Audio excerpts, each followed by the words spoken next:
Okay, I have to go take my grandmother to dinner. Tell her all about my vagina bombing.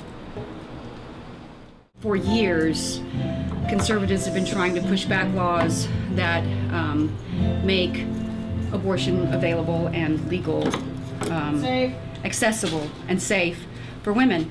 It's wrong that they want to treat women like second-class citizens, that we're not equal, that they can decide for us, make decisions for us, for our personal reproductive health. That's just wrong, and it shouldn't be. This is just to make a point. This is to send a message to our state legislators.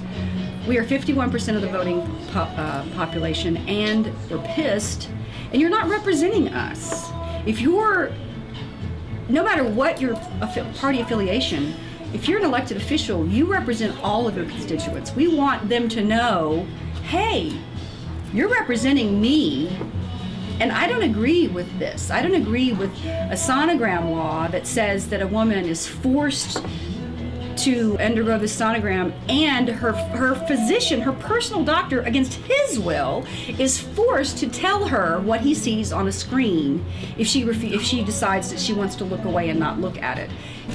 It's incumbent upon us who are privileged to make sure that those who are our most vulnerable citizens don't fall through the cracks. Mm-hmm. I don't know how many people in this room are affected by the legislation. I personally probably wouldn't be, but that doesn't mean I shouldn't speak up if I see that it's wrong. Amen. Absolutely. And that's part of why I'm doing this. We are a sisterhood.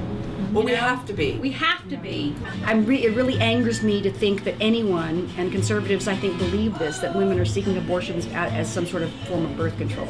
Women aren't using abortion as birth control. Trust me, they are not. The different laws that have passed in different states have made it so difficult, even though it's still a legal procedure in this country, has made it very difficult for women to actually get one. We got comfortable and we got complacent.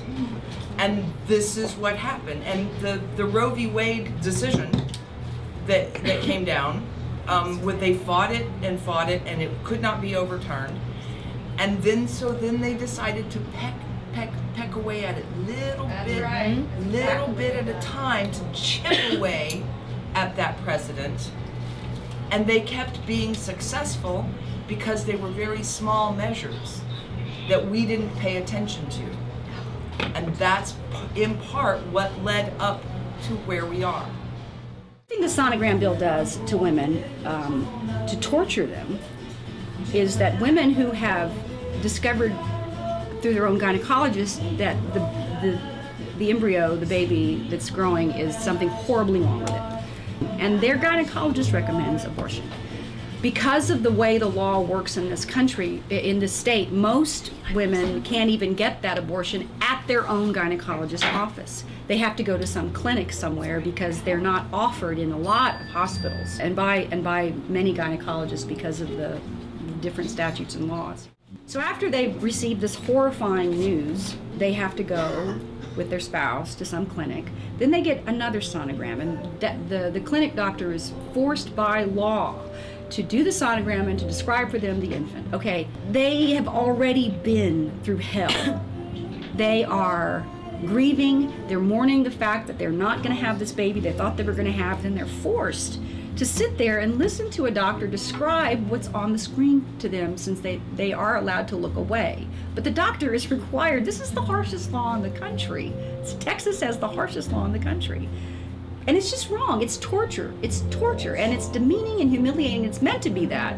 It's meant to be that. Who wrote this law? Middle-aged, conservative white men wrote this law. Okay? We are sending them their own uterus. We're like, hands off our uterus. Hands off my uterus. Here's one of your own. Here, keep this. Because you need to keep your hands. If you're for smaller government, why are you all up in my uterus? You know, get away from me. This is not your business. This is a personal choice. This is my reproductive health. It has nothing to do with you. I know that I have not been as informed a voter as I should have been over the past 10 to 15 years. I know that there have been elections that I've missed. It's raining, or I forgot, or gosh darn, I'll catch it next time. I know that there have been elections that I have voted in that I was like, I have no idea who that judge is. I don't know who that city council person is, but okay. It's our privilege to be able to vote, and that privilege carries the responsibility of being an informed voter. And if everyone who was affected by this had taken the opportunity presented by our electoral system to be informed and vote, we wouldn't have to do this. To me, this is more than sending a letter or an email or signing a petition. Because if you send an email, all of us have already discussed this today, you get a form letter back. If you send it to Cornyn, if you send it to Hutchinson, you get a form letter back. Oh, thank you for your interest for being active in our state, but you know, you're wrong. A form letter, okay? This, they can't just toss off that easily. This, I would want them to look at this, and it's gonna have a note attached to it. I've said anyone can write any kind of message they want. You can just put, hands off my uterus, here's one of your own. But we want to send a clear message to Texas state legislators that this is not okay with us. You represent all of us. You represent women and men, and we are going to do our level best to make sure you're not in office come the next election. So we're standing up to say, hey, we are trying to get you to represent us, and we vote, and we're very we're very, very angry, and we vote, and you're not going to be holding office if we have anything to say about it.